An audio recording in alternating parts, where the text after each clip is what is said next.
Good morning. Welcome to the first day of the 2025 AGTA, American Gem Trade Association's Inspire Seminar Series, sponsored by the AGS, the American Gem Society. Images of a lifetime and their stories. On stage with us this hour is noted gemologist, author, and gem photographer Robert Weldon. Robert served as the director of GIA's Richard T. Lidicote Gemological Library in Carlsbad, California. He positioned the library to be a critical archive for researchers, students, and the trade, but also a significant content producer. Weldon is the recipient of the 2020 Antonio C. Bonanno Award for Excellence in Gemology. As a photographer and writer for GIA's Gems and Gemology, and more recently for Somewhere in the Rainbow, Robert handles and photographs superb global gemological treasures. Using his gift of photography and storytelling, he often writes features, peer-reviewed articles for the journal. You've seen his images in so many articles in G&G and other publications and books. Robert has over 40 covers on G&G to his name. That's amazing. Robert has been involved in the production of several books, including Splendor and Science of Pearls, which he co-authored and edited, and A Rough Guide for Artisanal Miners, an educational book which he has also delivered and lectured on to artisanal miners in East Africa. Robert and his wife Arasa, a talented gem and jewelry photographer herself, are actively photographing, not enough coffee, photographing and documenting the Somewhere in the Rainbow collection. Today, Robert has for us a curated collection of some of his most noteworthy images captured over the decades. Please join me in welcoming Robert Weldon. Thank you. Thank you, Gary. Wow, what an introduction. Man, I could have stayed there for another few minutes and listened to that. And Gary, I'm sorry, I meant to bring you an apple. Gary Roskin was my teacher in gemology school. And, you know, it's always a good thing for teachers to bring apples, but no apples. So thank you, Gary. Thank you for that very kind introduction, and thank you all for coming here today. I hope this is your moment. I know the previous talk was sort of serious stuff. This is going to be the lighter stuff. This is going to be fun. And hopefully there'll be some storytelling in there, including some of the faux pas that I have lived through in my time as a photographer. And by the way, Gary was also instrumental in me becoming a photographer. He encouraged it. He's been a good mentor and friend over the years. Thank you, Gary. So I'm going to start with this little saying here, but photograph things the way you see them, not the way you think people see them. And I think that's somewhat true, but it's very hard to even adhere to that concept in today's world where there is so much digital manipulation of images. To be honest with you, I try to stay as true to the subject matter as possible. I very rarely cut things out. I very rarely enhance the colors to what they weren't. I don't remove inclusions. So in a sense, I'm a little old man now. Now, but the title, though, is a little deceptive. It says, you know, Gems or Photography of a Lifetime. It almost sounds like I'm sailing away into the sunset, and I'm not. I'm still photographing quite a bit. So in thinking about how I would organize this talk, decided that we would go in different categories. So the first bit will be about gemstones and diamonds. And I thought this would be a great one to start with. And by the way, we can lower the lights just a bit if you don't mind. Makes it easier to see. A little bit more. There we go. Now, don't you all fall asleep, okay? You've had your coffee, I hope. So this is that Lion of Merilani. It's a 116.76 carat Tsavorite, absolutely stunning. It's been cut by Viktor Tuzlukov, And I have to tell you, this was one challenging stone to photograph. But when you get it right, it's almost as though you could walk through the stone and take those step cuts down into the very heart of that stone. It was really quite a wonderful thing to be able to do. That's when you do things right. When you do things wrong, they might look like this, for example.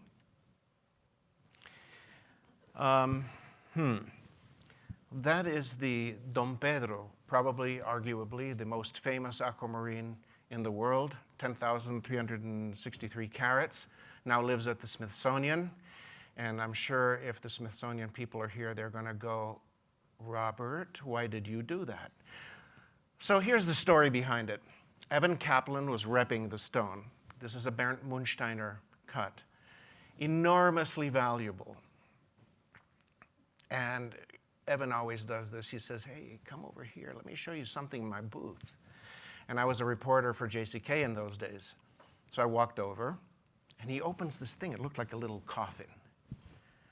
He opens it up, and there's this incredible thing. And I instantly thought, I would love to see that obelisk, that incredible structure next to something really old and from Tucson. So we took it out to Mission San Javier, which is, 20 miles that way, south. And we photographed it on a rock with a little gem cloth under it to keep it safe as it swayed slightly in the breeze. And there we shot it at high noon in Tucson. No, just kidding. We did it in the morning, very early. This is circa 1991, and I can tell you now that my career could have gone in a completely different direction. To give you a sense of the size of that stone, here's Evan Kaplan, a much younger version than he is today, but of course we won't say that since he's not here. Oh yeah, that's right, he's here. And there he is standing next to this, or crouching next to it, and he's truly perched in such a way that he can catch it if it decides to sway too far. So those of you who are aspiring photographers, don't do this. I thought this was an interesting image to show. It's the very first Paraiba tourmaline image, sapphire blue color, to ever be published in any publication. And when I saw it, one of the Brazilian dealers was motioning me over. He said, you've got to see this stone, you've got to see this. I went over, and he says, Robert, these are $160 per carat. And I thought, oh, well, that's ridiculous. I mean, tourmalines in those days were going for around 80. He said, but look at the color. And I said, oh, but $160, that's crazy. Well, it wasn't a few weeks later, and after that publication and more publications that came after that, that the price started to escalate. There was only a small pocket that was found initially. At a GIA symposium, someone brought, 20 or 30 cut stones, and they truly were incredible and remarkable, and they completely changed and upended the tourmaline world. So who knows what that price per carat is today? Anyone care to, for a sapphire blue color like this, unheated? Who knows? Could be $80,000, $90,000 a carat, possibly. Yeah. So when he told me, Robert, you could buy one. And I said, no. I regret that day. One of the incredible tourmalines that I photographed too is this Queen of Toads, 6,130 carats, carved by Gerhard Dreher of Idar Oberstein in Germany. This was at Bill Larson's place. And the story behind this is that when Bill Larson gave Gerhard Dreher that tourmaline to carve, he looked at it and said, this will be very difficult. But he started to tackle it anyway. And then he called Bill somewhere in the middle of all of that, and he said, there's blue in there. They hadn't seen any blue at all when they were looking at the rough. So this made that particular piece even more spectacular. The other thing that you may notice on the bottom left is the actual signature of Gerhard Dreher, which is among the first pieces that he actually signed. His son is an amazing carver as well, Patrick Dreher, And those of you who know Burmese materials, this is Mossitsit. This is another Bill Larson piece, and carved by Patrick Dreher. Absolutely wonderful gecko in that fantastic Mossitsit material. Well, here's a little close-up of the face. That's how good these pieces are. Just unbelievable, the realism. There is an American carver, a woman who in her youth would spend time around ponds and puddles with goggles on and looking at the aquatic world below the surface. And she carved many things like that, but also items above the surface, like this herd of elephants, carved as an intaglio into the rear side of the rock, so that when you lit it up, you can actually see the veins and the shiny eyes and the veins in the elephant ears. And it's just wonderful how she juxtaposed that with the iron oxide staining on the back of the stone. Truly remarkable, and I have to say, truly the colors of Africa. Recently, I photographed this Laguna agate, and Donna liked to let me photograph that. Said to me, Robert, call me when you see the chicken. So I saw the chicken, I called her, and she said, feed it. So I did. Sorry, we just had to do that. Then at GIA, there's this fantastic piece of amber with scorpions, and many of you may have seen the famous John Quaveala picture of the inclusions in amber of these two scorpions, and they're both aligned perfectly so that their tails are almost headed in the same direction. Quite a remarkable piece, and I just have always loved Johnson Kankas's version of it. I wanted to have my own macro version of it, not a micro shot, but so this is what happened. And unfortunately, I don't have the details on this piece, but it was one of my first successful opal shots, so I thought I should throw this in. It reminded me of sort of an ovalized planet, the Earth circling in a strange way. So I don't have the dimensions or the weight of this one, unfortunately. And then most recently, I photographed this. It's part of the Somewhere in the Rainbow collection. Quite an incredible suite of bicolored amethyst. This was cut by Avian Pham, and it was an AGTA Spectrum Award winner in 2012. But what makes this particular picture somewhat interesting is that I actually photographed every single one of those amethysts separately and then brought them together as the artist intended into one shot through Photoshop. So, while I say that we don't use Photoshop, sometimes you do need it. I didn't push the colors, though, or remove any of the inclusions. I just really tried to stay as honest and truthful to the actual representation of that as I could.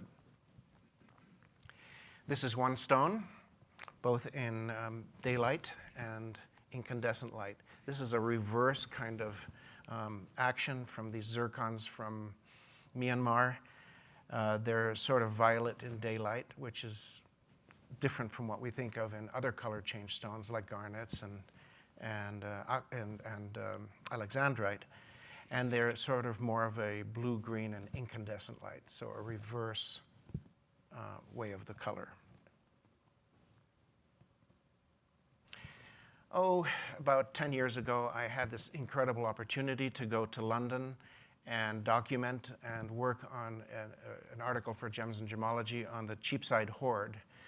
And if you are ever in London, please do go see it at the Museum of London. That is one of the incredible exhibits of the world.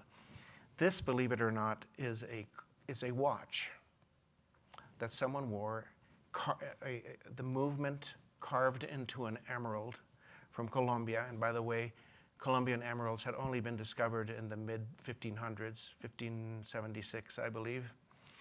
And so this was one of the first emeralds to cross the Atlantic and into Europe, where people just, at first they didn't believe it. They couldn't believe the colors that they were seeing. They were so spectacular.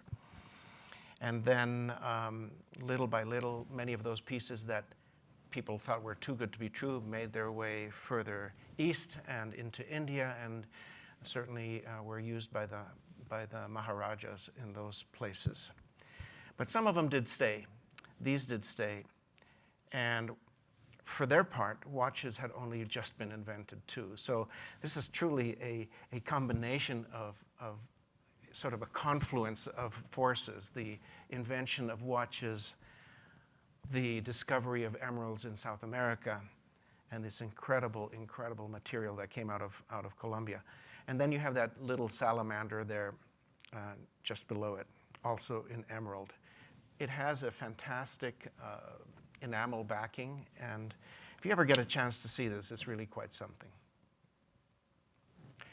For another article that I was working on about Peter Rainier and the Chivor mine in Colombia, I was assembling as many important pieces as I could for Gems and Gemology. The emerald on the right is the Angel of the Andes. It's 982 carats, pretty big. Oh, is that scary to place there and not have it topple over. So I had to really work for a couple of hours just to make sure that it was going to be completely secure, because all of those little crystals sticking out on the sides, if that tumbles over, that's a true danger to them. The Emerald Cross is from the Nuestra Señora de Atocha, which sank in 1622, just off the coast of Florida, and was discovered by Mel Fisher and his company. So quite an assemblage, very VIPs in the emerald world were here in front of me for this picture. It's very nice. Then we talk about faceting, and this is another piece that I shot recently. I like to show old, like you saw just then, or natural, juxtaposed with something completely modern and mind-blowing, like this cubic zirconia that was cut by Victor Tuzlukov, as well, also for Somewhere in the Rainbow. And he cut, I'd say, about 8 pieces that we had to photograph. This is just one of them. Incredibly challenging optically to photograph. I thought I was going to die because I couldn't get it at first. And it actually took me a full day of working back and forth with his pieces and different lighting techniques to actually get it to balance out and to come forward as what we were seeing. Quite a remarkable piece there too. Red diamonds. So Gary and I were around at the time when some of the very first pink diamonds were coming out of Argyle. I had just been hired by GIA to start photographing some diamonds, and I had an incident where a small diamond, very similar to the one you see on the right there, pinged out of my tweezers. I heard a little metallic sound, like that, and then it was gone. Just before that, I think it was the Red Hancock diamond had sold for almost $1 million, making it $1 million per carat or close to that at the time. And so I could see my entire career disappearing before me, because everybody and their cousin was on the floor, on the knees. This is, by the way, the prayer position for gemologists. And we were looking for this stone, couldn't find it. Even Mr. Litticoat opened the door, he looked in, he goes, "Oh, stone down," closed the door and left. He didn't help us very much on that day. Then I finally thought, what about the tripod leg? There's a little slot there where it could have jumped in. Diamonds do weird things, let me tell you. In Gary's class, actually, we had a diamond flip, and it went from the tweezers all across the room into someone's front pocket. And we were all like, yeah, sure. But it did. So I shook the tripod, I heard a little jingle, and sure enough, when I uncorked the bottom rubber cap, out came the red diamond. So I was saved once again from banishment in the industry. See, I'm giving you the good and the bad. The good news is we get pictures like this. Another big, huge project that we worked on, my wife and I, in fact, was the Aurora Diamond Butterfly of Peace that Alan Bronstein put together. Quite a remarkable collection of fancy colored diamonds, 240 of them. Don't have to count them. I can tell you it's 240 because first we photographed the butterfly as a template. Then we photographed every single stone and cut it out, all 240 of those. So it was probably the longest photo I've ever taken, and then reassembled it on this background. Because we were crazy and young, we also did that in fluorescent version to make sure that we captured everything. It was a lot of fun.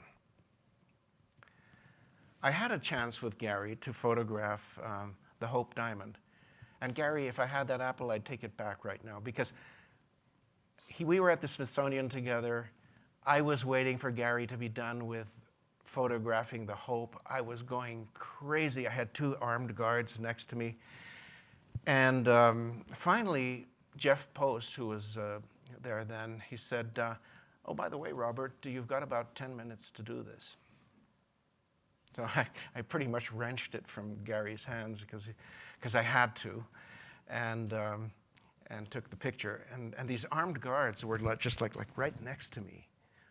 And finally I turned around and said, I wish you guys were light sources because, so they gave me a little more space. We were there to determine whether the Hope and the Wittelsbach had come from the same rough material that Tavernier had traded, and there was a lost piece.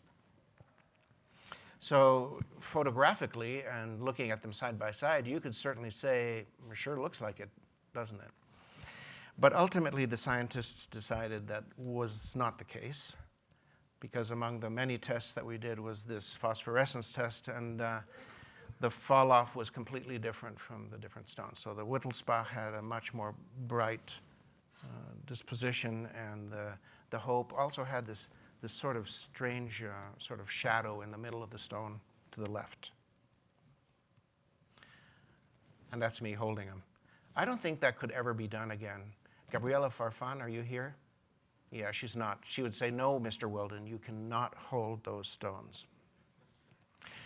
Okay, once again, I'm just giving you all of the, the warts and everything. We'll talk a little bit about jewelry. This was an absolutely stunner, incredible piece from the Mughal era that we photographed for GIA, and the marketing department wanted it all cut out and put on a white background. I'm not a huge fan of that myself, although it has its place. It certainly isolates the item. I don't fiddle with the color of the emeralds too much unless I want to bring the color into what I'm actually seeing. Then I think you can do that. And these are all surrounded by Golconda diamonds and pearls from south of India, between India and Ceylon. Pretty spectacular piece. I do like backgrounds to tell a story, but only then. So I searched for backgrounds for the other pieces we were photographing for this particular piece, and these ended up in an article for G&G. But this hand of Vishnu, for example, I photographed against the same era door that I had found at an antique dealer that had old Indian doors. So that was fun. And there's another Indian door to the right, which has the dagger in it. That is just an absolute stunner with rubies sewn in. A few of the rubies we found out later had actually been replaced with synthetics. This is the Hooker emerald, all 75.5 carats of it. Fantastic piece and just beautiful. Again, here I chose a slightly busy background. It's a map, an antique map of South America, right on the area where it would have been found. So I wanted to tell a story. Also, maybe a little busy, but I just loved this combination of the moonstones with the copper mortar that I had at home. It's an antique piece. The moonstone necklace is by Alan Friedman. It was backed by ebony wood, which gave the moonstones that fantastic appearance, and then surrounded by diamonds and platinum and gold. Unbelievable piece. And it's probably the first moonstone necklace I've ever seen go for around $1 million. Moonstone. Recently, I photographed this wonderful creation by Eric Stewart with a blue zircon in it. This is a Cambodian piece. I mean, the stone is, and also somewhere in the rainbow. Many of the things that I do is also photograph gem crystals. I like to understand every aspect of gemstones, not just the cut material or the jewelry. So how about this piece? This is an etched piece of quartz crystal with amethyst coloration and druzy, and it's been named the Cinderella's carriage because you can see the horseman on the far back of the carriage. You can see Cinderella in the middle, and we'll talk about her in just a second, and then the horses galloping away in the front. Isn't that just exquisite, and nature did that? Except for one thing. Why did nature have to make Cinderella so diabolical? Thank you.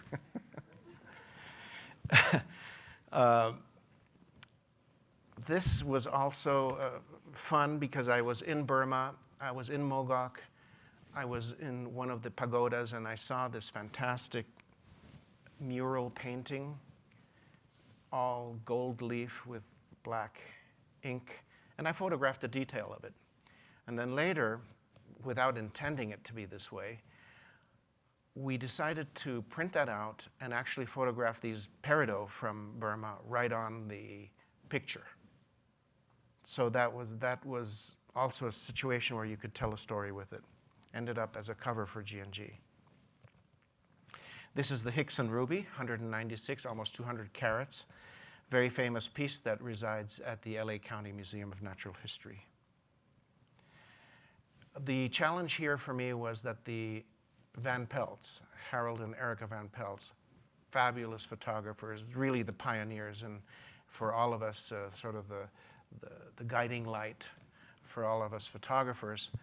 They photographed it, and their picture was so exquisite. It was always one of my goals to be able to go to the Museum of Natural History and have that opportunity to shoot this piece. So finally I did. What is the challenge here? The challenge is to get color through the stone, through its transparency, but at the same time illuminate its crystal faces and show its morphology that way. Quite an incredible piece. And this I photographed recently. It's from a new find. I think it's the Tourmaline Queen mine, because it's got this typical blue cap, which you see there. Mia, do you know if it's from the Tourmaline Queen? Okay, thank you so much. I didn't want to say it here, but because they almost all are that way, I thought so. This is almost 8 inches tall and has that fantastic base that contains a piece of quartz and morganite and lepidolite. It's just like an orgy of beauty. Just absolutely stunning. Behind it, I had to put a pinpoint light in order to light up the interior, the crystal, and bring out the color, the whole life of that particular crystal. But then there's light at the front too, so you can see some of the striations in the tourmaline, which is one of the challenges we work with. You light against light, and where do you draw the line? Where do you show more of the striations, more of the internal color? Sometimes if you show too much internal color, you see a lot of fissures. Maybe you don't want to see that. So it's infinitely more challenging to photograph crystals than it is actually to photograph cut stones, because the work's been done for you. They've chosen the best part of it, they've cut it, then it's up to you. And if it's a good cut, even better. So I've had the great privilege over my life to go to different localities around the world. I spent, as Gary said, a good deal of time in Africa and a good deal of time in other places. This was in Colombia, one of the miners there. He had just come out of a, 8 or 9 hour session. His name is Rodrigo Rojas. and he was at the Corte de Gavilanes in Chivor. I was writing an article about Chivor, Peter Rainier, and we visited this mine, and this guy came out, and I thought, oh, what a job to be breathing in this incredibly dirty air, even though he was wearing a mask. He had taken it off for the picture. And just, how do you go home after that? How do you, deal with all of that? And then I asked him to show me what he had found, and this was it. But we all owe people like him a great debt of gratitude, because without them, we wouldn't have anything to sell. So let's always remember that. Well, where's this guy going? He's trotting off to work at the Letseng mine in the Maluti Mountains of Lesotho, and he commutes by horse. Not bad. What's he looking for? This stuff. At the Letseng mine, you have big diamonds, really big. Not always, of course, but they have a great tendency for larger stones and not. And they've also developed, De Beers had developed technology, and other people who were there had developed technology to make sure that they don't crush these large stones in the process of bringing them out of the earth. It's funny because when I was in Antwerp looking for these, also for an article in G&G, the guy from Gem Diamonds said to me, Robert, I wish I could tell you I'm bringing you out a 300-carat stone. I went, oh my God. He goes, instead, it's 299.35. That's the stone on the left. The one on the right is just 110 carats. OMG. So anyway, my wife was there. I think we both fainted, and we had to sort of gather ourselves just to be able to get through taking the picture. That was probably the largest stone I've ever photographed. Oh, let's go back. I did have the incomparable diamond, which was, I can't remember the weight of that stone. Big. It was at GIA back when we were in Santa Monica. And the person who brought it for testing at the lab was very small, much smaller than this room, maybe half of it. Standing in the lobby, someone said, Robert, come down, you got to shoot this stone, this big diamond that's here. I go downstairs, open the door, and this guy says, catch, and he throws the diamond at me. And luckily, I caught it. We had tile floors, by the way. So anyway, that's one of those moments I wouldn't forget. Mogok is probably one of the most mythical cities in the world, and to have been able to go there when now it's almost impossible was truly a privilege. Just a couple of years ago, this is the pagoda across from Mogok Lake. And by the way, the lake was the site of some of the finest rubies ever found in Burma, and many of them would have looked like this. To me, there is a connection between place and item, beauty. There is a connection. I see it in Colombia. I see it in Bolivia when I go to the ametrine mines. I have seen it in so many countless places in Africa where the place tells as much a story about beauty and romance as the actual stones do. But it's not easy always. So here you have a Tanzanite miner. You can barely see him. This is after a long day's work. I asked him if we chatted for a few minutes, him in very broken English, mostly Swahili, and me taking pictures around this compound in Marilani. And he said, yeah, take a picture of me. I'm just relaxing in my living room. So that was our moment there. And on the right, this incredible piece by John Dyer. Now, think of that connection. It could have come from this very hand that mined the piece and then gone to the very hand that carved it. It's quite a trajectory and quite a beautiful story.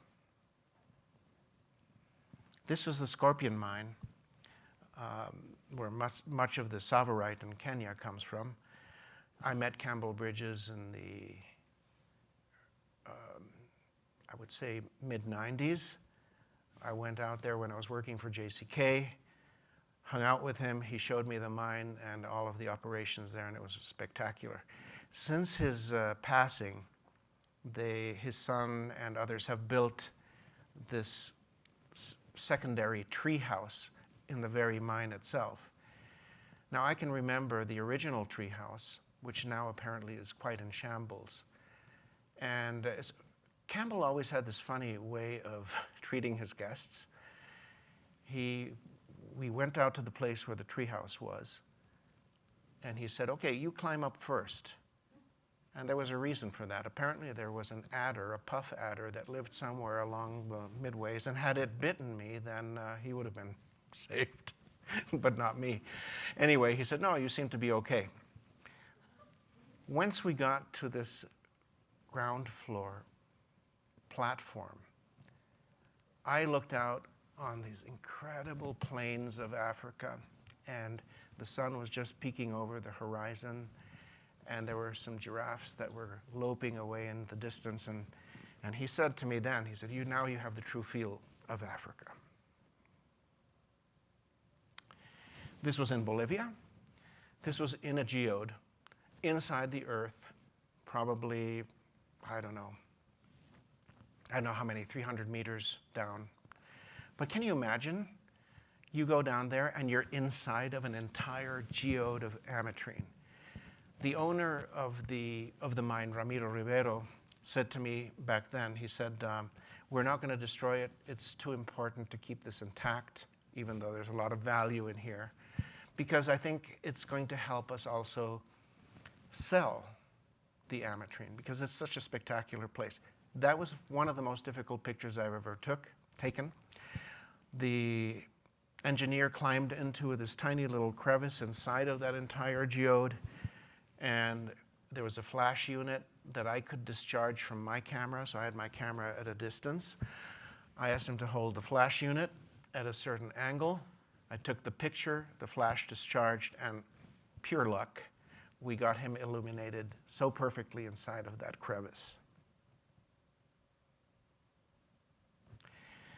Now, I'm not a very religious person, as many of you know, but I thought this was sort of an interesting thing. It's almost as though the Virgin Mary there at the top of the church at San Juan de Borbur in Colombia is beckoning us to look at the earth and the beautiful green stones that come from it.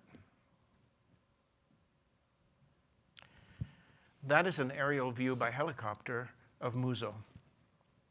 And that little chain of houses that are perched on the very edge of a cliff are just so remarkable, because in those homes are the miners that work this material that you see on the right. And that's a very typical Colombian emerald. I didn't have a caption here, but this was lent to me by Ron Ringsrud for photography, and it's just beautiful in the calcite with the pyrite included. Okay, so here's my philosophy about photography. It's not so much about the equipment. More importantly, it's about light. And if you can control that light, part of your success is there. The other part is choosing very beautiful objects to photograph. Because even if you're slightly out of focus, someone's going to go, "Well, that's really pretty." Not so much talking about the photography, but the piece itself. But focus critically. I think that's very important. I don't do much photo stacking. I know that's very popular. I do use it on occasion, but I use it sparingly. Because to me, there is some three-dimensionality that is lost when you have such perfectly in focus pictures everywhere. It's focus, focus, focus, focus. It's great to have those front facets, maybe a few others in focus, and then I like the fall off. I like it where the girdle and beyond are just a little bit out of focus. It does give you a sense of three-dimensionality. I use the image software like Photoshop for confirming the truth, accuracy, and fidelity of the original piece. So it looks slightly different in the image. I'll have the piece in front of me. I'll bring it to as close as what I'm seeing as possible. My monitor is calibrated. My my white balance is calibrated, so I'm hoping to get as close to the original as possible. And then I try several angles because even gems have their best side. And it's always about your subject. Now, you've seen some complicated backgrounds that I've shown you here, but it is about your subject. That's the most important thing. So if you choose a fancy background, make sure that there's a story that links you to your subject. This didn't need a fancy background, for example. This is an iris agate, and I've never seen anything like it. My wife and I both photographed this piece.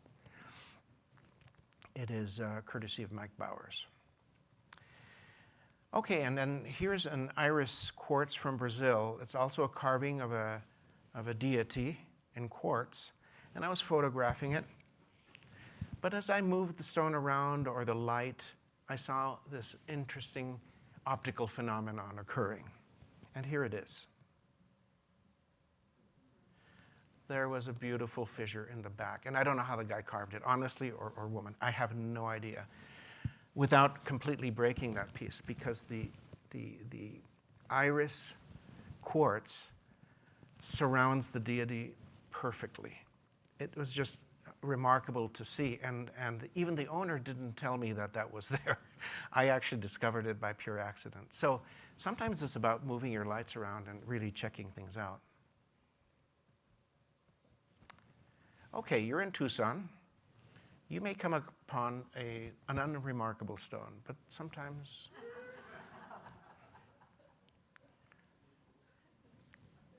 and I'm going to leave you with that thought. Thank you very much. Happy to answer any questions. Questions for Robert?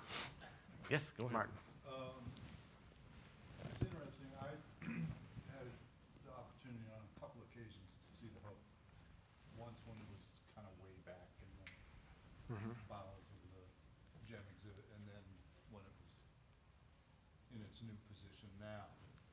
And the pictures that you showed of it are much more true to the color I remember when I saw it, which, to be honest, was a bit of a letdown. To me, like the Hope is kind of, it was like going to see Mecca, and there was a star sapphire I saw that was way nicer. And from a diamond cutter's point of view, that's a drag. But most of the pictures you see of the Hope are pretty rich blue. And do you consider these photos that you showed to be much more true to color? So, do you want me to repeat the question in case you didn't hear it back there? Sure. Martin has seen the Hope. He thought that the colors here were more true to the actual color of the Hope, because sometimes you see pictures that are out there and they're richer in color than what he actually felt when he finally saw the Hope. And I agree. And I think that is the story. And so I think it is important to stay true to color. If you show something better than it actually is, actually it's a letdown when you see the actual, right? So to me, stick with the truth. It's always better. Don't push it too hard. Now, sometimes you do have to remove dust, or you have to remove a scratch in the background, or do something like that in Photoshop. That's fine. Sometimes you can actually hide an inclusion by angling the stone in a different way. Its best side. You're not lying. You're just showing it from a different angle. So I think that's probably better. Thanks. That's a great question. Thank you. Questions? Wow. Oh, Yes. Hi. First of all, thank you, Robert. pleasure. Really enjoyed all your photographs. Thank so you. appreciate you telling us how to do it. I'm a little curious how you do your plain backgrounds. You talked about the detailed backgrounds, but even that last picture of the agate that had that nice reflection underneath it, what do you use to get that really nice, crisp background to show off the That's a great question, too. It's a question about backgrounds. And, I spend a lifetime looking for backgrounds. Everywhere I go, I look for backgrounds. And even to the point where I'll go to junkyards, and if there's a rusted piece of metal that looks really cool, might look cool in the photo, I'll see about it. I go to Home Depot a lot. I look at tiles, art supply stores, look at different things. Yeah, so that's how I do it. Now that black one with the iris quartz that you saw, that is a black glass that I purchased at a glass store, the sort of store where it's for cut glass and stained glass and that kind of stuff there. And what's nice about it is it doesn't scratch very easily. So other items do. I have one for you. Okay. What do you use to get the stones to stand up and not fall over? Oh, man. It's a good question, and I'll answer it. So you can get sticky tack, museum tack, also from Home Depot. That works to a certain degree. If the piece is heavy, sometimes I'll actually construct a framework to hold it in place. So, but that gets complicated and very time consuming. I prefer to do it that way. Gemstones, especially if they're transparent, you can't put anything behind them because you're going to see it in the picture. So I just basically place them on their pavilion on the background and then backlight them. And by the way, Mia is here. She's a fantastic photographer too. So this is all rote for her. So how, any other questions?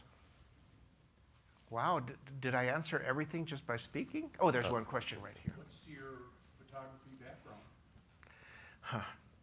Thank you. The question is, you know what my photography background is. I was handed a camera, a Brownie Instamatic, when I was 6 by a friend of my mother's, and I never looked back. Yes, I did go to school and I studied business administration, but photography was just this thing that kept pulling me back and always back, and it still does. My wife said, "Hey, you're kind of retired now. Why are you buying more lenses?" Because I have to. Sorry, I know you're there. But. So anyway, and I do love photography, and business administration was fine. I got my degree. All of the relatives were delighted that I had finally passed. But the truth is, you know, it's all about photography for me for many years, and then writing as well. I do love to write. So. What steered you towards gemstones? Oh, and then gemstones, right. Well, because I had studied business administration, I ended up working at a Zale store in Phoenix, Arizona, and I did not like the retail experience. I got chewed out by one of the district managers for nothing. And I thought, well, this is not good. And then I was visiting a friend of mine in one of the guild stores that Zale had. And he goes, "Well, have you ever heard of GIA?" And I hadn't. So he goes, "Oh, well, here's a brochure." So on my first vacation, I went to GIA and I looked through a microscope and I went, "That's it. I love this." So the other part of it is that my mom was an avid amateur gemologist, and she had this closet, and every once in a while she'd go to it and she'd open the door and there were all these little perched gemstones on things, and I looked at all that and I went, "Oh, that's for sissies. You know, I would never go into that." Well, famous last words, because what she always told me is, this could be of great interest to you because you're interested in cultures, you're interested in languages, you're interested in different people and gemstones and color and beauty. This could be an interesting field for you, and you'll travel. So I remembered my mom's words back when I was at Zale, but I hadn't seen it yet until I went to GIA, so that was very helpful. Thanks for that question. Back here.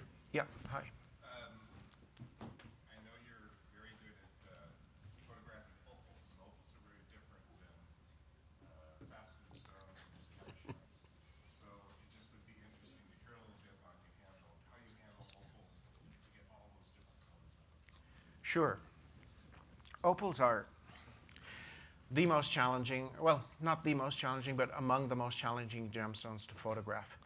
Because think of how it is when you hold an opal. You hold an opal, you hold it to the light, but you turn it, you look at it in different directions. Sometimes it'll flash blue, sometimes it'll flash red.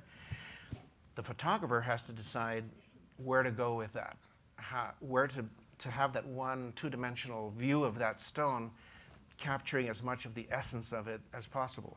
And so that's what I do. I play with light. Often it's direct light as opposed to muted light or diffused.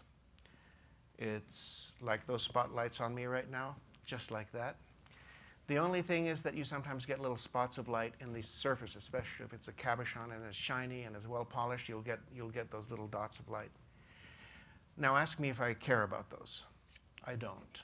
Because light exists, and if you look at a stone outside in the sun, you'll get a little spot of light in your vision. Of course, you'll be moving it around and that little spot will move. But the truth is, light exists. Now, if it overcompensates and steals away from the color of the stone, then you need to either move your light further away and increase the power, or you need to move it in a different direction, or the stone, one of the two. I don't know if that answered the question, but yeah, that's it. Now, I mean, with opals, you also have transparent opals. By the way, Gary, how are we doing with time? We're doing fine. Okay. Yeah. So with transparent opals, contraluz, for example, from Mexico, actually contraluz, such a perfect word because it means against the light. And so if you put a contraluz down, you don't see very much in muted light. The minute you transmit light through it, all of a sudden you're seeing all those incredible displays of color, especially for a really good stone. So completely different type of opal. So lightning ridge is one thing. Jelly opals are a different thing. The contraluz are slightly different. So you just have to play, and then you have the fire opals, which don't have much play of color in some cases. And you have to think, what is the important part of this stone? Is it the color? Is it the size of the stone? Do you need to show it next to something else? I photographed it was a 70-carat fire opal from Brazil that had no play of color, but it was an orange. It was like the exit sign, but just a little more on the orangey side. Just fantastic, unbelievable color. And so, but it was so big that I actually asked someone to lend me a diamond, a 1-carater, to put next to it so that I could show dimensions and have people understand from looking at it how big that was. Yeah. Okay. So I think we've covered all of the opal types. Luckily, if you have a really, really good stone, a fantastic harlequin or Chinese characters, oh my goodness, that's where you have to really play with light and get it. Opals that have that are bolder opals tend to have really great play of color because they're backed against the stone and they just look fantastic in many cases.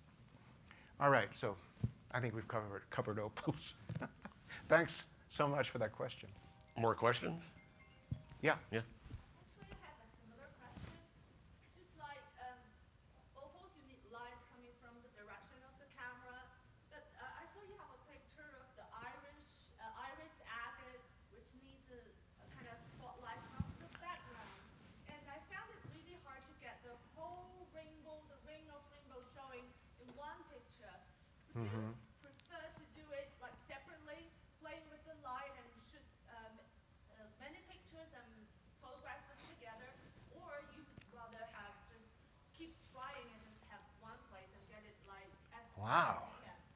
Excellent question and a technical one. So I'm lazy, no, or else I don't say anything. It's my wife. She'll say, yeah, she sure is. But I want to take it all in one picture. I don't want to take dozens of pictures and I have to stitch together. Not me. So for me, it's about playing with light. With an iris agate, you have to go from behind. Iris agate is one of those unfortunate gem materials. I don't even know if you should call it a gem material because you can't wear it as a gem. I mean, I have 2 pieces that could go in earrings, but what are you going to do? Go around with a light from behind someone's ear? And, it's just not that easy. So iris agate is just a completely different ball of wax. And yeah, you need one pinpoint source of light from the back, but you have to be careful that you don't overpower the piece in the center or wherever you're illuminating it. Fiber optic often works really well. You may have to distance yourself until it looks great in the camera, and then take a picture. Thank you. You're welcome. Thank you very much, Robert. Pleasure. Thank you.